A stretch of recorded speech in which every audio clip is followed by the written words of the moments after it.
Hey guys, what's up, and welcome back to the channel with another bolt action scenario review here as we continue on in our series looking at the core scenarios for the game. So today's one is Double Envelopment, which is definitely a departure from what we've seen before, and features sort of a couple of objectives here, but a little bit different than just a strictly kill team mission, or kill point mission I should say, but also not quite the same as what we just saw recently with placing actual objectives on the board. So it involves some maneuver components as well to score in this one. So again, double envelopment here, so we can see the map setup here, pretty standard type of setup.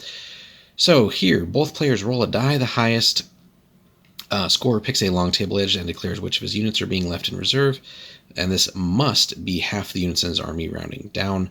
The other player does the same, and then once that's taken care of, both players will then deploy the other units. Both players put an order die in the bag for every unit not in reserve and therefore needs to be deployed. Then they draw, and basically as those units are drawn, they're placed up to 12 inches on the board. Again, that's where we can get our setup zones.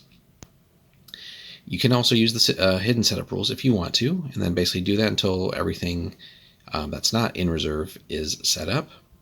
And in this one, the key point is that they are not allowed to outflank in this scenario. So that's all right, though. They're going to be coming on the board turn one. So the objective here, both players must try to get as many of their units off the opponent's opposing table edge as possible, but there's different ways of scoring in this, so that's not necessarily required, although it will net you the most points. But that always creates a fun trade-off, right? If you can get your units off the board, great, that's a lot of points, but then they're gone and aren't contributing towards, eliminating enemy forces. So if you somehow manage to get too many off the board too soon, you're going to be stuck, probably not being able to mount much of a fight, and that might let the opponent come back. So this can be kind of swingy depending on how things are going and at what time.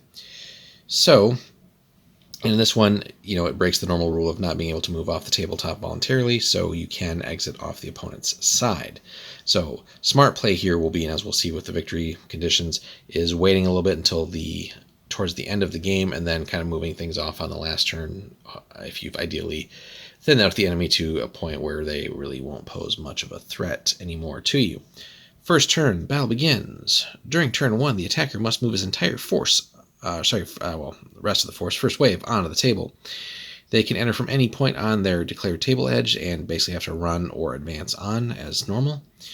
Note that no order test is required. Basically, just the whole first wave shows up, so pretty cool here. So basically, your other half of your army.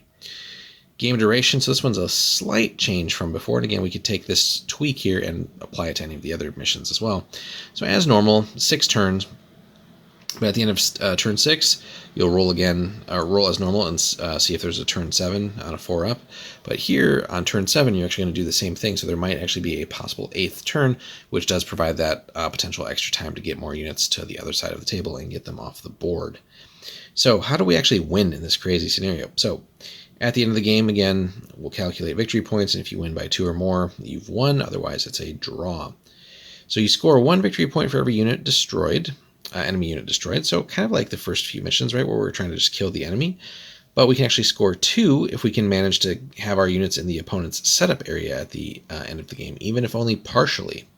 So that's definitely a way to score. So this is going to be a battle of mobility, but you're moving towards the enemy side of the table, they're coming at you, so it's going to get pretty bloody pretty quick. So you're definitely going to want to pick your battles there and just try to delay the opponent as long as possible too. So pins are going to be really the story of this game, and failed leadership checks are going to be rough because you're going to be running backwards, right? But you can also score 3 points when you move your units off the enemy table edge before the end of the game. So certainly you want to try and get to the opponent's setup zone as fast as possible, so you can at least net 2 points. And then maybe on turn 6 you can't necessarily bank on there being a turn 7 or 8, so on turn 6, you might want to consider moving several units off if you can, just to, again, score large chunks of points and put pressure on the opponent. So, really fun scenario. Again, we can make this much more intense with bringing in some of the usual variations like weather and night fighting and things like that, especially night, and this would be lead to some short, intense firefights as visibility will be restricted. So lots of little possibilities here, but a fun one to try and definitely very tense. And, there's that tendency, you could really ignore the whole moving off the opponent's table side and just make this a straight up sort of kill mission, right? If you can destroy their whole army, well, then they can't get off the board, right? So, but again, you're just going to be scoring 1 point at a time here. At some point, you'll definitely want to make a play for the other deployment zone and try to rack up a couple extra points there. So let us know your experiences, guys, with double envelopment and how that has gone for you and what kind of craziness you've gotten up to in those games. Hit us up in the comments, guys. Like and subscribe if you haven't already, and we'll be back in the next one. Take care.